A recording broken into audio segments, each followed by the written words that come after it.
I will introduce Ross Garland. So Ross I've known of for years, and he is the preeminent expert in the field in this area and has literally written the best management practice book. And I'm very delighted to have you join us, Ross, and to come to our community and share your experience and also how you can help others to develop their P3 governance more effectively. And thank you, Alberto, for joining as well. And if I can pass over to you, and I'll let you take the stand and take us through it. Thank you. Okay, thank you very much, Jo. What I'm going to do actually, and thank you for inviting me here, by the way, or inviting us here. We really appreciate that. What I thought I'd do though is start off with a bit of a background around P3G, Project Program Portfolio Governance. And I always find this interesting, because if I'd been brought in here to talk about project management, I wouldn't have to go about defining project management or explaining the basics of project management, because everybody that is on the other end of this internet connection knows about project management. We've all got roughly the same idea.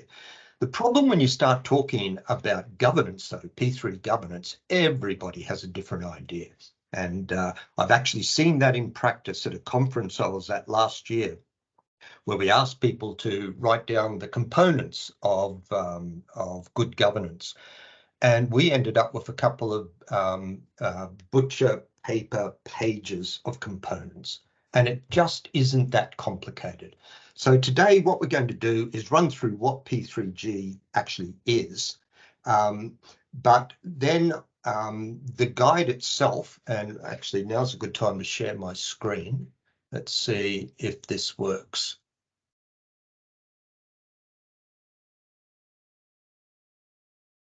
Has that worked? Am I getting nods? Yeah, everyone can see the screen. Okay, so that's the best practice guide. But what I thought we'd do today is not only just talk about what constitutes P3G and so forth, but I thought I'd just give you a snapshot of 3 of the principles in the guide. The guide's got 10 principles in all. So we're just going to go through a quick snapshot of 3 of them, just to give you a feel for the type of things that when we talk about governance, we mean, where it bites for an organization. So let's kick off then. That is a little bit about the guide. You can read that in your own time. And that is a little bit about myself and Adrian Morey. And the bottom line is both of us have been working in the governance space for many, many years. For me, it's about 20 years. Adrian's Australian based. I used to be in Australia, and we were in consulting together, often worked together in consulting. Right, okay, so well, that's not what I wanted. Let's talk about, we don't want to talk about that. We want to talk about that. Are you going to let me? Sorry, just bear with me for a minute. There we are. Let's talk about the definition of P3G. As I said, it's not complicated. P3G is the framework that enables effective and efficient investment decision-making on projects, programs, and portfolios. So it's about decision-making. Now, when we talk about the framework itself is relatively straightforward. It comprises the structures that you put in place, what committees and so forth, the relationship between those committees, what the various committees are accountable for, and so on. Then it talks about the people that comprise those committees. How do you choose them? Because governance isn't about choosing leaders. Governance is about choosing the right people for the right position because of where they sit in the organization. So it's about the people and their accountabilities and responsibilities. And then finally, it's about the documentation. What documentation do we provide these decision makers? And the obvious point being that if you put rubbish into the process, you're going to get rubbish out. So if we get that right, we end up with right decisions by the right people using the best information. So that's effective decision making. And from a efficiency perspective, it's timely, it's streamlined, and it's minimum bureaucracy. And I explained it to somebody the other day about the importance of governance. And I often use an iceberg analogy where we've heard about projects that have failed in the past because of poor governance, but that really is the tip of the iceberg. There's a lot more to it than that, because if you think about any project or program, and this is particularly true in the health sector, I've worked in the health sector in Australia, it is the most complex sector I've ever worked in. Nothing comes close to healthcare. So, and if you think about it, any project or program, there are dozens, hundreds, maybe thousands of decisions that are made over the life of the project. And every time a decision's made, that sends the project down a slightly different direction. Yeah, and you end up with this massive decision-making network of all the possible decision paths that the project could take. Now, why governance is important is that by putting the right structures in place, populating them with the right people, and providing them with the right information, you can get as close as you possibly can to the optimum decision path through the project. Optimum means the outcomes you're seeking with a value for money outcome and getting the benefits that you're after. And every time you deviate from that optimum path, so your benefits drop off a bit. Maybe the outcome was achieved at a higher cost than was anticipated. Maybe you didn't quite get the benefits you were seeking. So the idea of P3G is to get an organization as close to that optimum decision path as possible. Right. I'm going the wrong way again. You have to bear with me. I've got two mice that don't work, and I've got a laptop screen that's refusing to play ball. There, that went forward, that went forward, that went forward. There we are. So that's the high-level view of the 10 principles. We're just going to look briefly at 3 of them. Please don't think you know all you need to know about these 3 principles from this brief introduction. So I'll let you read that in your own time, but let's kick off with the first of the principles. This is about business outcome accountability determines project or program accountability. So we're talking about here, who should be the project sponsor? How do you choose who a project sponsor should be, or an SRO for that matter? So the way to think about it is this: organizations deliver business outcomes. Now, in the government sector, the health sector, it tends to focus around delivering services. That's the business outcome you're looking at. But in the private sector, there might be a focus on services, but it can also be profit, revenue, market share, and so on. Now, all of these, whether you're talking private or public sector, all of them represent business outcomes. And this is on a day-to-day operations of the business. They're delivering business outcomes, and any business outcome has a business owner. So for instance, if the outcome you're seeking is happy customers, you would go to the org chart and you would look for somebody called something like the customer services manager, and they're the business owner. Yeah, so all organizations have people who are business owners for particular aspects of the business. Now, here's our business owner, pardon me. Here's our business owner, and they're installed in the organization. They were taken on board by the organization, hired by the organization to perhaps be that customer services manager, and they're providing a business outcome level there, that green line. That's the level of business outcome that they're providing. Now, the problem is over time, if they just sit there, put their feet up and take it easy, the outcome that they're providing, that business outcome, is going to start to tail off. There's going to be pressures on it, isn't there? There's going to be costs, the market, there could be other market entrants, competition, the demographics might change, expectations of your customers might change, the technology changes. Now, if the business owner in the organization does nothing, what's going to happen is you get that tail off, and nobody will be happy with that. But let's assume our business owner is savvy, that they understand this concept. And so they're forever looking to see what the next step is. And they decide that they can't keep going the way they're going. And so what they're going to do is aim for a new business outcome level. So how do you get to that new business outcome level? Well, you use a project. That's one way of thinking about a project. A project enables a step change in business outcomes for an organization. Now, as soon as you identify a project, I hope you all agree with me that the first thing you need to do is identify a project sponsor, somebody who is accountable for the success of that project.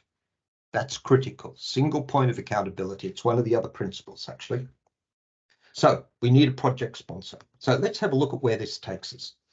The project sponsor is accountable for delivering project outcomes.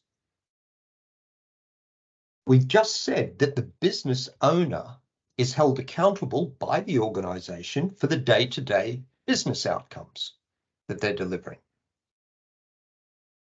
We need the project to deliver exactly the business outcomes that the business owner needs to be successful in the future. If it doesn't, remember we were talking about how optimum our outcome is, all those different decision paths. This is exactly what we're talking about.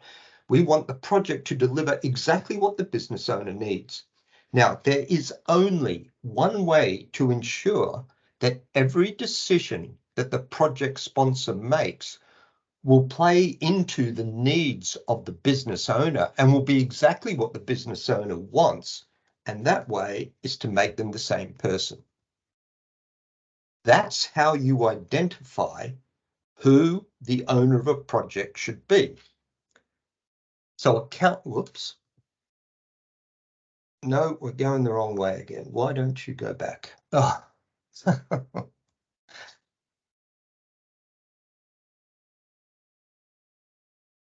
Sorry, I've got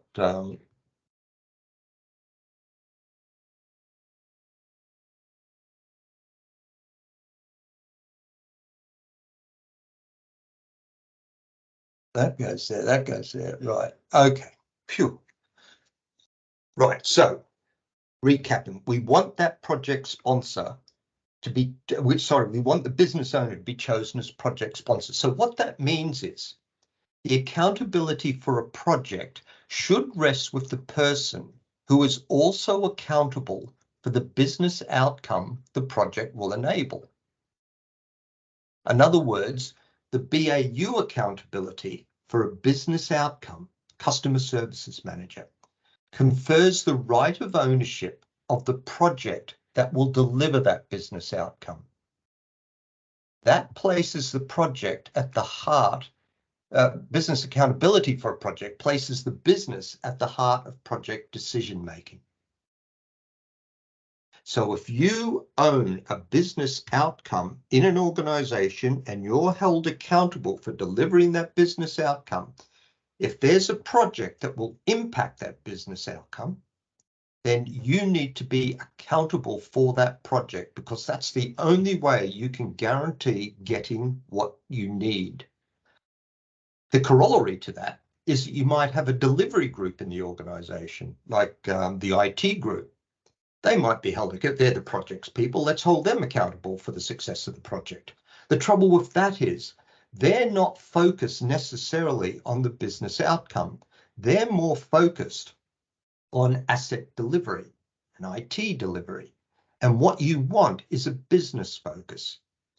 P3G, Project Program Portfolio Governance, is all about business outcomes and investment management. You're managing an investment, you're not managing a project. Okay, let's take this forward. Now we're going backwards again. Don't do this to me.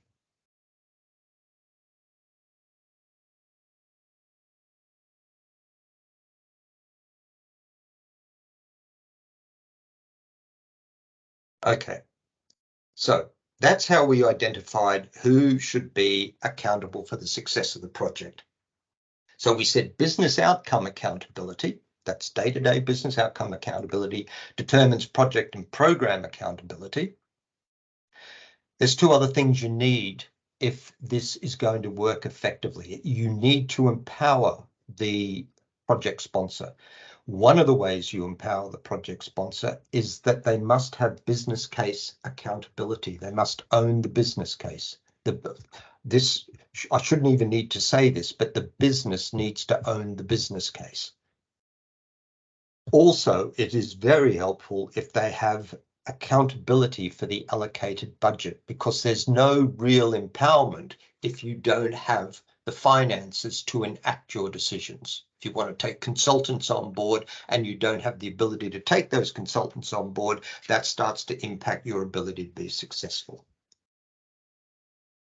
Okay, so that was principle 3. We're now going to move on to principle 5, which is separate project and program decision making from stakeholder engagement. I want you to imagine, some of you will be project managers, I know. So I want you to imagine that you're sitting outside the project board's meeting room and you're waiting to go in. And in your hand, you've got your draft project plan, and you want the project board to approve your project plan. It's hugely important to you because it's got your resourcing plan in it. And if you can't get the resources in place quickly, people are going to start blaming you.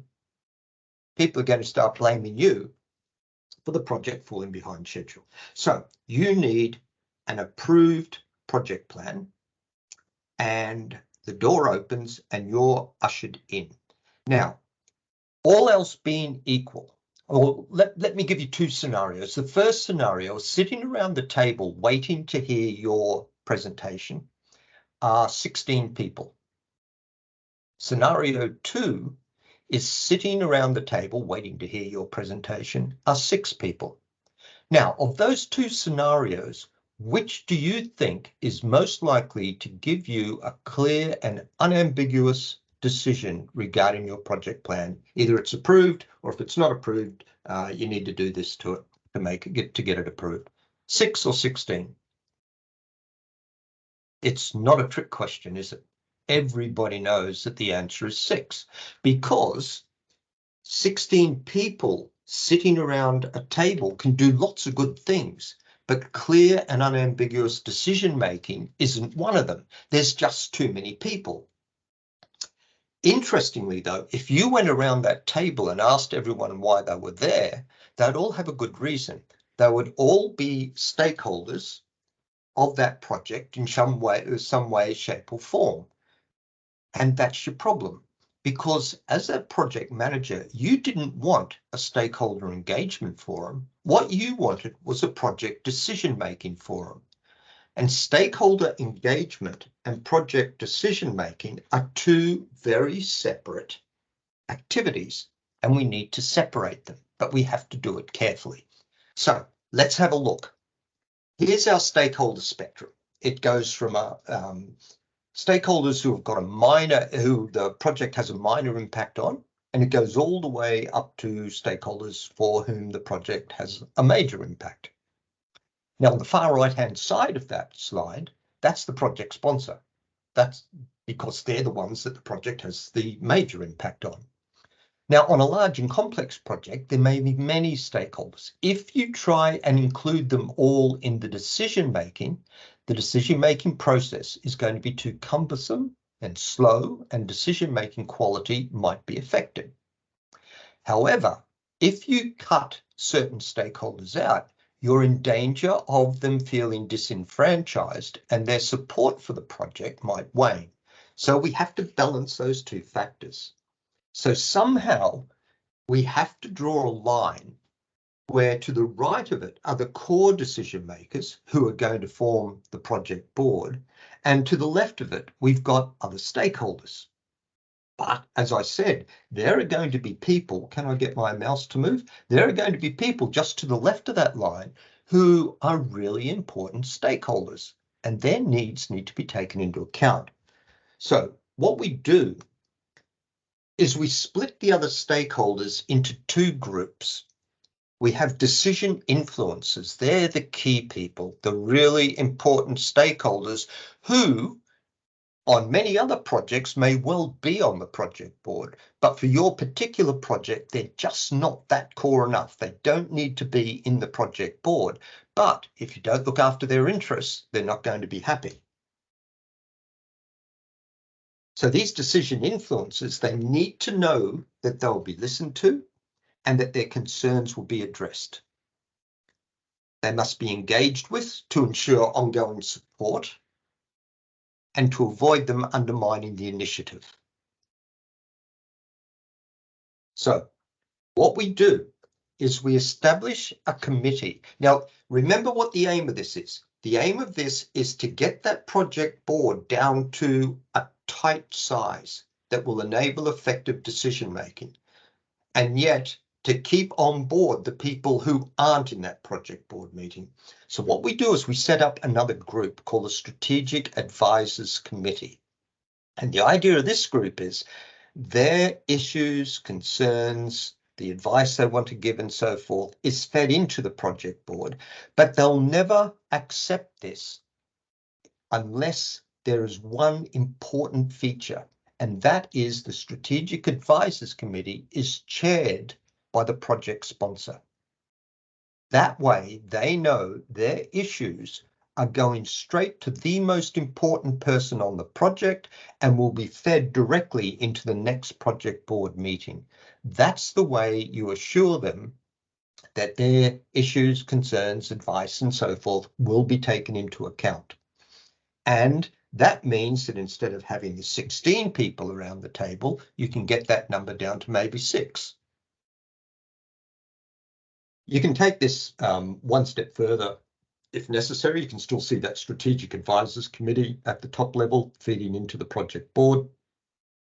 The people in the Strategic Advisors Committee have all got direct reports who are feeding into them, and they may well be working on the project itself. So you can see almost this virtuous circle where the project team is having discussions with that stakeholder working group. As a result of those discussions, they feed information into the Strategic Advisors Committee. Concerns that they have then get fed directly into the project board. So that's enough for that. So you can see using a mechanism similar to that, and obviously there's lots of other committees. In health, my goodness, in health there are so many committees, but we're talking at that high level investment decision making level. How do we keep that project board down to a manageable size? Harvard Business Review did a report that said once you get over 8 people, decision making is significantly impacted on a project, or in any environment for that matter. Okay, one last principle then, just so you can see the type of things we're talking about.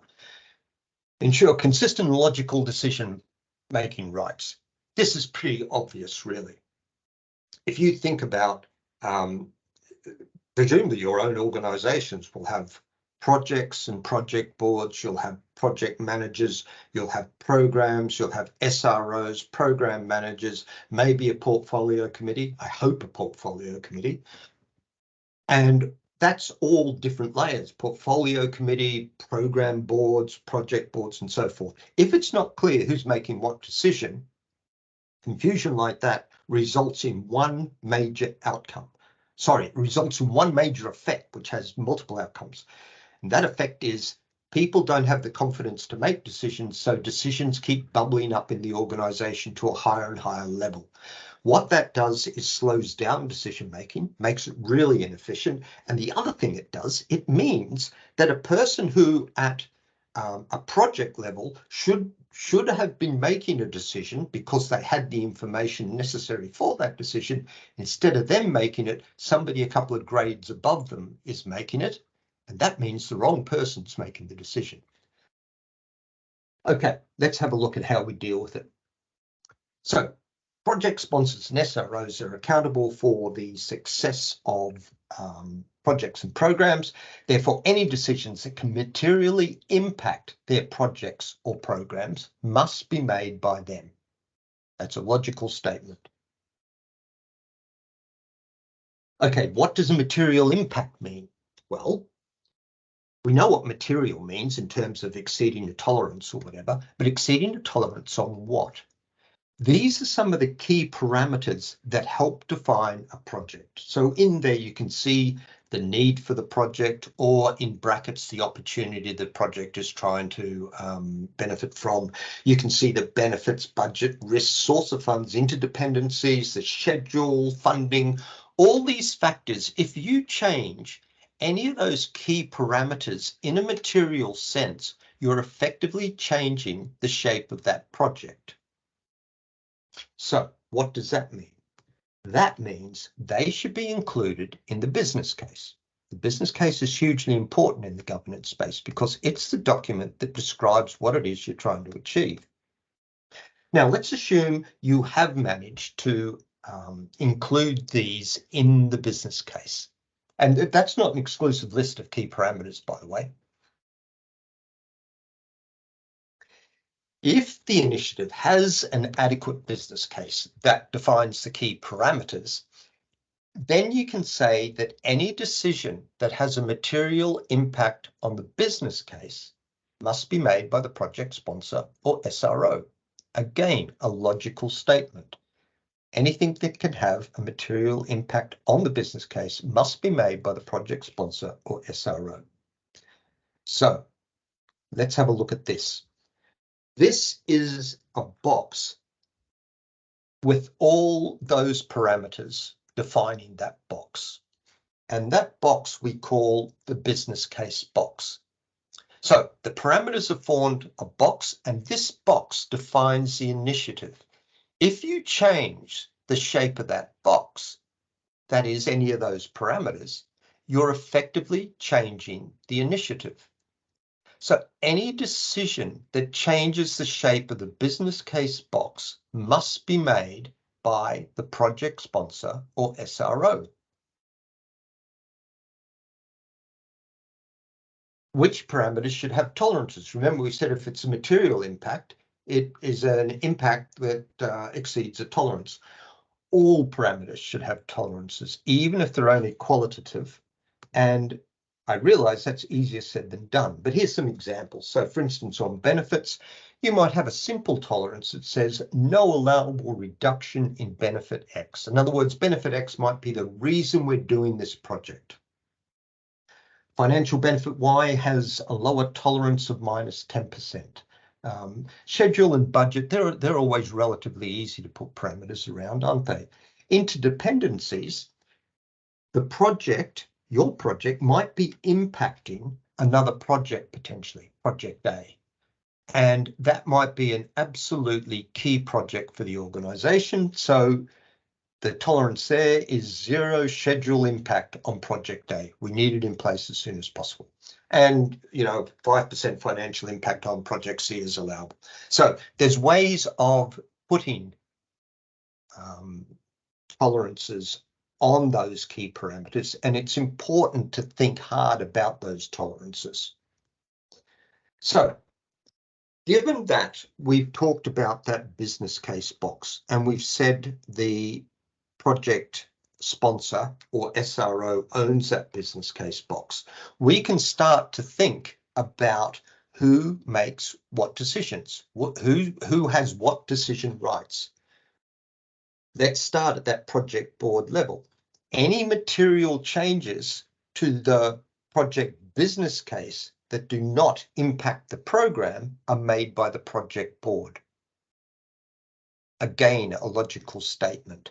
I put business case in brackets there because if your project doesn't have an effective business case, you've got a problem, because then you take business case out of that statement and it says any material changes to the project that do not impact the program, and you've got to work that out without having a business case that defines all those parameters. So it becomes more difficult. Business case, it's not It's not covered in the 3 principles we're talking about here, but there's a specific principle around it and how important it actually is. It's a key governance tool for the project board. They should always have a copy of the business case with them, because any decision they're making, the first question in their mind should be, what is the impact on the business case? Okay, now going back to the business case box, one of the nice things about the business case box is, from the project manager's perspective, you take the project manager and you put them inside the box and say to them, work to your heart's content as long as you don't change the shape of this box. In other words, as long as you don't impact any of these parameters, get on with the job. That's the fundamentals of management by exception. So the project manager makes day-to-day decisions that have no material impact on the project or its business case. If they've got a business case, that's a good business case, they can tell whether they're going to impact it. And then we can move up to the program board. Any material changes to the program, brackets business case, that do not impact the portfolio. This is why, if you're on the project board, this is why project board members are paid the big money, because they need to know if there's likely to be an impact on the overall program, for instance, and they need to be able to raise that with the program board. So the program board, any material changes to the program business case that does not impact the portfolio. And of course, at the portfolio level, they're interested in any material changes to the portfolio.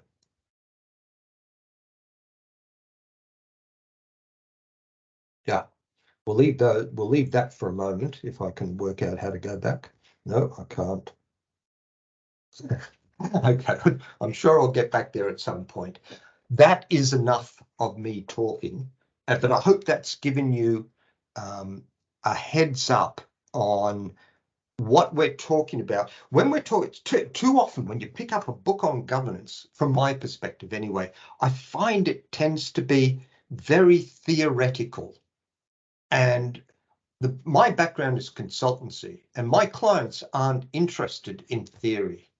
They're interested in outcomes. They want to achieve outcomes. So when I'm brought in to talk, when I'm brought in to help with project governance issues, I have to produce a governance framework that's going to work for them, that they can put in place straight away.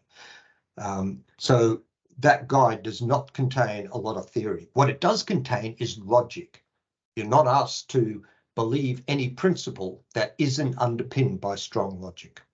Okay, on that point, I'll stop talking and have Jo come back in. Hello, Jo. Hi, Ross. Thank you for that. That was really useful, and I think if we had some feedback from the folks on the call, that I think this is an area that everybody struggles with. You're absolutely right. The complexities of the healthcare sector are so difficult that it's very hard to get agreement consistent about who's accountable for what, and it gets very, very murky. So now is your opportunity to ask Ross those challenging questions. So if you've got a question, stick your hand up. I've got one in the Q&A section so far, but please do get them in. We've got a little bit of time, so now's your chance to ask the things that you struggle with or have a challenge with. So please do put your hand up while I ask this question. So Carol has put a question in saying, hello, to what degree can this also be applied to an agile project? Totally. The principles are exactly the same, but the tactics around how you apply them might be slightly different. So, one obvious point, for instance, if you're running agile, your project board needs to truly understand agile, because the type of information they're used to receiving from waterfall type projects it would kill an agile project if it was forced to go down that path. So the evidence base in waterfall projects tends to be more around documentation and so forth. The evidence base in an agile project, for instance, tends to be a key iteration of a product, so a product that is developed. So it works as I say, some of the tactics slightly change. When we talk about portfolio management and gating processes, that's slightly different for Agile, because in the waterfall case again, the gating process tends to be based around iterations of the business case, whereas in an Agile process, what you might be looking for to give visibility to the portfolio committee or the board is a specific iteration of a product that is useful to the organization, and that can form a baseline to say, this is where we've got to now, how much more money are we going to spend? So the evidence base tends to be the product as opposed to documentation. That's great, thank you. And there's a whole conversation too around product owner versus project sponsor. Don't get the two mixed up. They're two separate roles. Absolutely, that's great, thank you. Natalie, you've got your hand up. Come on in, get your question asked. Yeah, I started typing it, but I thought I might just say it will save time. More and more we are dealing with priority projects that often require like very quick, effective decision making, and sometimes we bypass the usual governance structure to go straight to the, to the decision maker to make decision. So my question has almost two sides of it. A, if this is what we need to be aware of to make sure it's still a safe decision, effective decision, and it's something, because usually priority projects, obviously it's something really important or urgent, etc. So we need to make sure that decision making still watertight, effective, safe, etc. And B, if this is a safe route, why can't we just bypass the complex governance structure and go straight away to that, optimize that way more effectively to save a lot of bureaucracy? So that's kind of okay. Really good question, that one. We actually cover it in the guide. Yes, I can see that there will be occasions when a project manager might want to be able to go straight to a project sponsor to get a fast answer. And it's important that they have the ability to do that. But don't forget, what that's doing is bypassing the project board, and they're there for a reason. Now, so that explains why you can't do that as a matter of course, because otherwise you've got disenfranchised stakeholders. And it's one of the ways you determine whether a project board is operating or not, because if they're disenfranchised, they start sending proxies to meetings. So yes, in this day and age, though, we've got the technology that you can normally get a hold of people quite rapidly. So that's your first step. Try and get the project board in a virtual meeting for that short period of time. And obviously, if you can advise them ahead of time as a project manager that this decision might be coming, then that's important too. Now, the final point on this is what you don't want to have happen is for this to turn into what's called corridor decision making, which is where the project manager and the project sponsor have got a really good relationship, which is what you want. You want them to have a good relationship, but you don't want the project manager just seeing him in the corridor, seeing her in the corridor and say, about such and such, I thought we should go down that route. Does that sound right to you? And the project sponsor, they're used to making decisions. So they'll just say yes or no. Now, you've just bypassed the board. Was it necessary to bypass the board? If that becomes the norm, you end up with a project board that feels disenfranchised, disempowered. They start sending proxies, so they send their direct reports to it rather than themselves. And it's one of the ways, if you want to go back to your organization and find out which project boards have got issues, go and have a look to see how many members have turned up in the last 3 meetings compared to proxies. And if you get a large number of proxies, it's not operating effectively because they don't consider it's worth their time. Thank you. Yes, I think that's one that resonates with many of us. both those challenges in terms of corridor decision making, and also the ineffective board where you haven't got the actual people that's supposed to be making decisions turning up. No, that's a really helpful insight. I have another question. Whilst if anybody else has a question to ask, if you do add it to the Q&A or stick your hand up, that's probably quicker. It'd be good to find out. But Ross, one of the things I think is perhaps a challenge and might be useful for people on the call is if the project sponsor should be the business owner, but the business owner isn't a program and project management professional, what does this group do to ensure that the person who is that project sponsor has the knowledge and skill they need to be able to do that role effectively?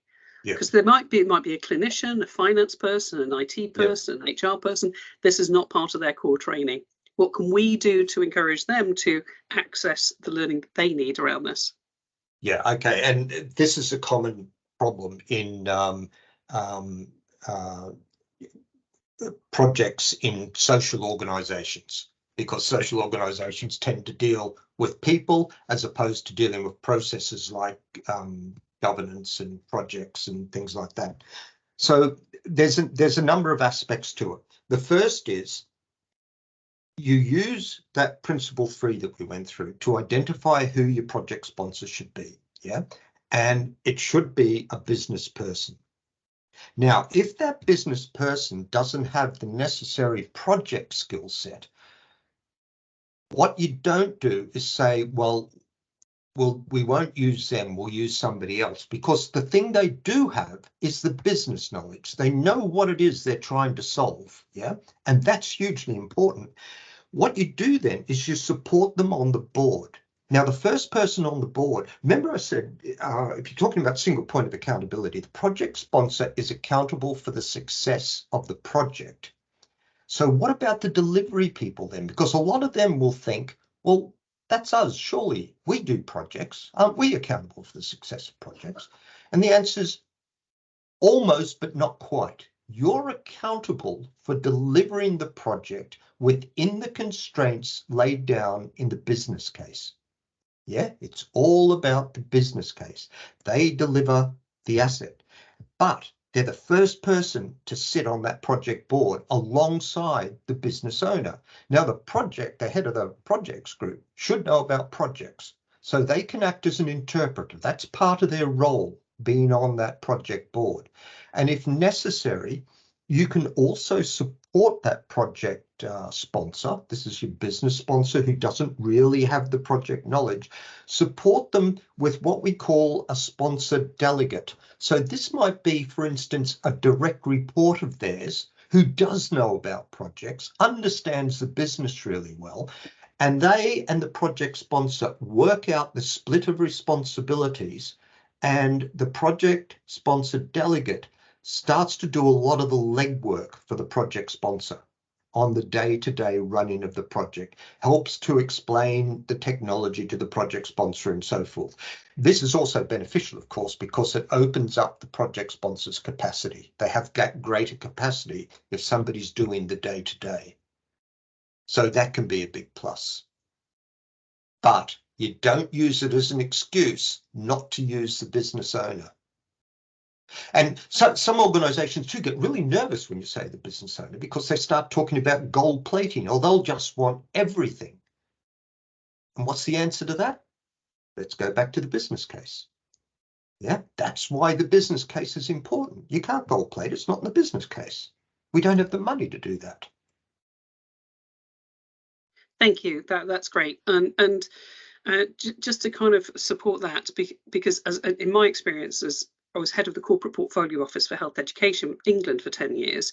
And it was one of the challenges that we perpetually had, was that you had very, very knowledgeable and experienced senior leads who were really fantastic in their, subject matter day jobs, being given the role of leading some of these complex programs and projects, but not having the kind of insights and to understand how to go about that effectively. And that was always a bit of a challenge. So one of the things about the association is that, we're not just here for the project and change professionals, we're here to support everybody. Yes. And one of the starting points for that was actually the leadership, and particularly the SRO. So we've got training courses, and we've got an online learning module for those that are in the role of an SRO, whether you call it SRO sponsor, you know, whichever role you've got in place. We tend to call them SROs here. Yeah.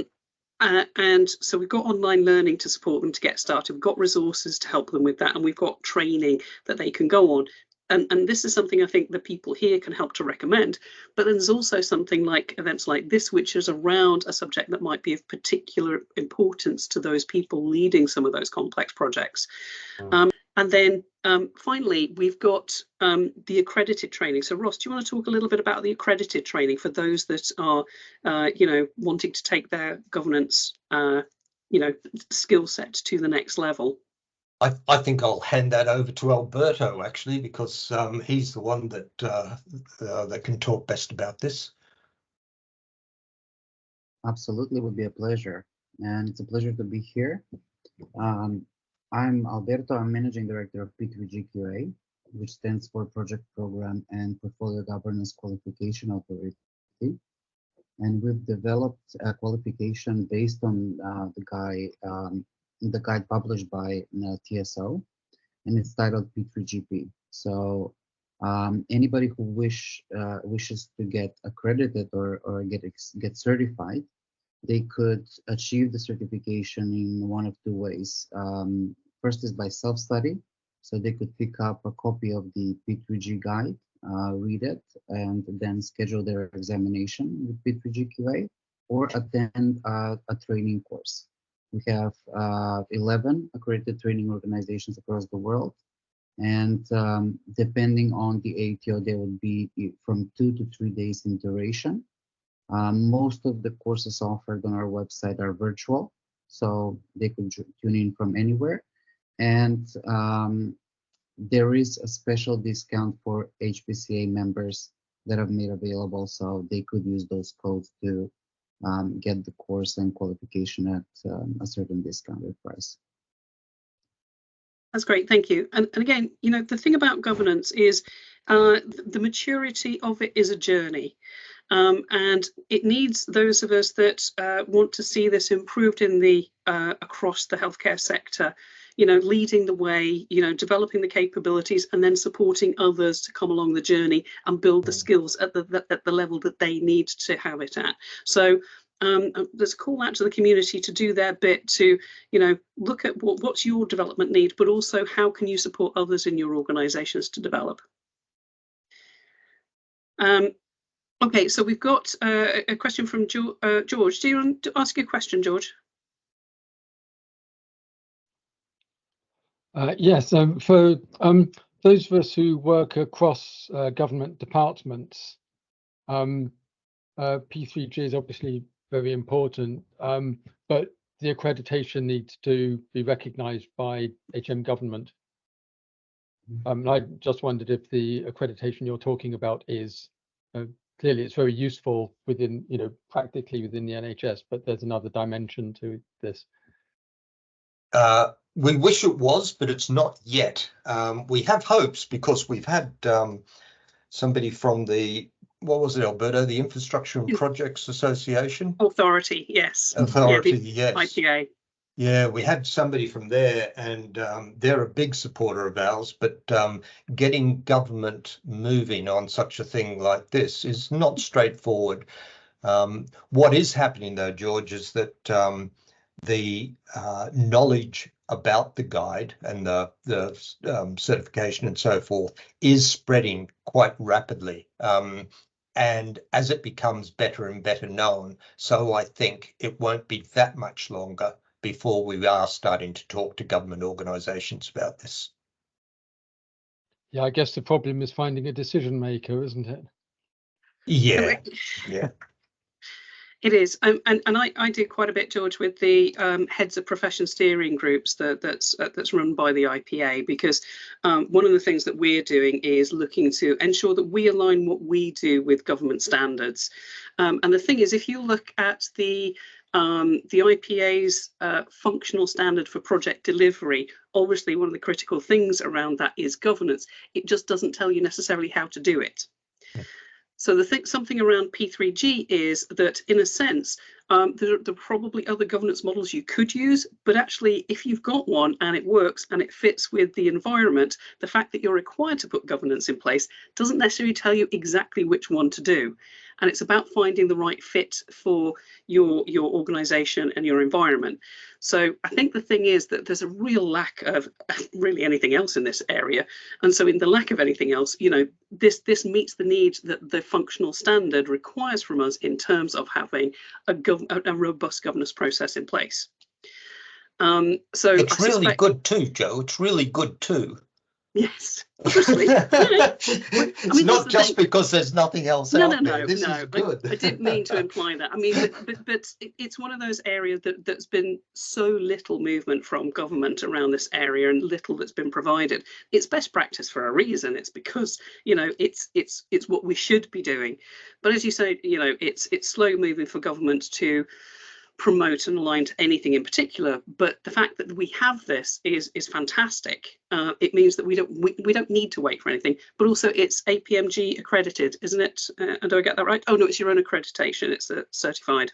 No, we do the certification, but what it is compatible with Prince2, MSP, MOP. In fact, we had the lead authors of all three of those as reviewers on the guide.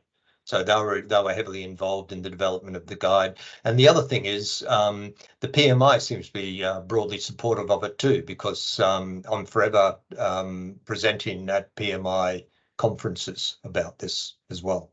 So they realise there's a gap in the market on their side.